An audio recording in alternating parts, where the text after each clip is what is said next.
ఆత్మవిశ్వాసమే ఆయుధం. శ్రీకాకుళం ఎమ్మెల్యే గొండు శంకర్ ఘనంగా అంతర్జాతీయ విభిన్న ప్రతిభావంతుల దినోత్సవం. వైకల్యం శరీరానికి మాత్రమేనని, ఆత్మవిశ్వాసానికి మించిన ఆయుధం లేదని శ్రీకాకుళం ఎమ్మెల్యే గొండు శంకర్ అన్నారు.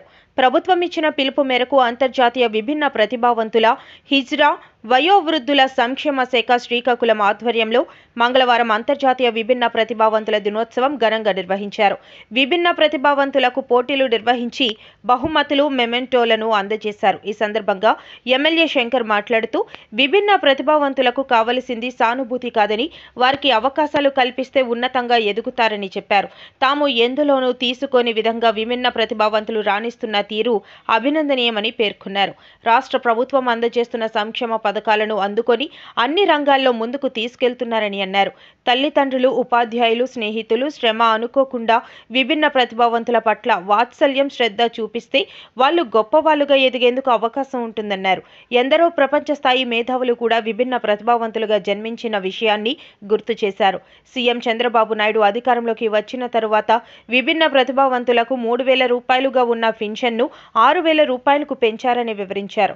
కేంద్ర మంత్రి రామ్మోహన్ నాయుడు CSR యాక్టివిటీ కింద నిధులను తెచ్చి విభిన్న ప్రతిభావంతులకు బ్యాటరీ ట్రైసైకిళ్లు అందజేయడం జరుగుతుందని చెప్పారు. ఈ కార్యక్రమంలో విభిన్న ప్రతిభావంతుల హిజ్రా వృద్ధుల సంక్షేమ శాఖ PD కవిత, TDP నాయకులు, కార్యకర్తలు, దివ్యాంగులు పాల్గొన్నారు.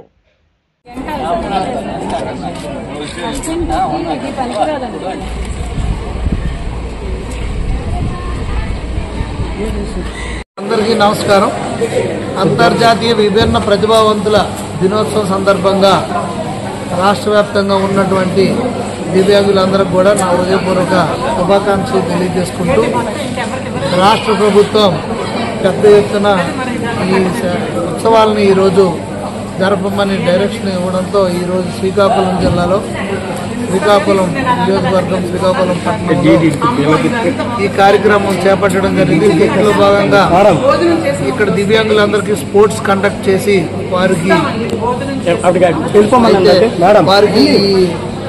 మెమోంటోస్, సర్టిఫికేట్స్ ఇవ్వడం జరిగింది. దివ్యాంగుల్లో కూడా దివ్యాంగులకు సేవ చేస్తూ కొంతమంది ఉన్నారు, వారికి కూడా సన్మానం చేయడం జరిగింది. ఈ సందర్భంగా వారు కొన్ని సమస్యలు తెలియజేయడం జరిగింది, అలాగే కొన్ని కోరికలు అడగడం జరిగింది. ఇవన్నీ కూడా ఇక్కడ జిల్లా లెవెల్లో జిల్లా కలెక్టర్ గారికి, అలాగే ప్రభుత్వం దృష్టికి కూడా నేను తీసుకెళ్తానని కూడా ఈ సందర్భంగా తెలియజేసుకుంటూ, దివ్యాంగులకు మొదటి నుండి కూడా ఆ రోజు 1995లో గౌరవ ముఖ్యమంత్రి వారు నారా చంద్రబాబు నాయుడు గారు 4% రిజర్వేషన్లు కల్పించడం జరిగింది. అలాగే 5% ఉన్నత ఉద్యోగులకి రిజర్వేషన్ ఇవ్వడం జరిగింది ఉన్నత చదువుల కోసం. అది కాకుండా వారికి 3,000 పెన్షన్ని ప్రభుత్వం వచ్చిన వెంటనే 6,000 రూపాయలు పెన్షన్ ఇవ్వడం జరిగింది. ఇదే కాకుండా పౌర విమానయాన శాఖ మంత్రులు వారు అల్మికో నుండి 2,21,000 సంవత్సరంలో, అలాగే 72 లక్షలు మొన్న ఆగస్టులో తేవడం జరిగింది. ఇంకొక 50 లక్షలు CSR కింద ఎయిర్పోర్ట్ అథారిటీ ఆఫ్ ఇండియా వారి సహాయంతో రేపు ఇవ్వడం జరుగుతుంది. ఇలాగా వారికి పరికరాలు, అలాగే బ్యాటరీ ట్రైసైకిల్స్ కూడా ఇవ్వడం జరుగుతుంది. ఈ సందర్భంగా దివ్యాంగులందరూ కూడా మేము ప్రభుత్వం తరఫున పూర్తి సహాయ సహకారాలు అందిస్తామని తెలియజేసుకుంటూ అందరి వద్ద సెలవు తీసుకోవాలి.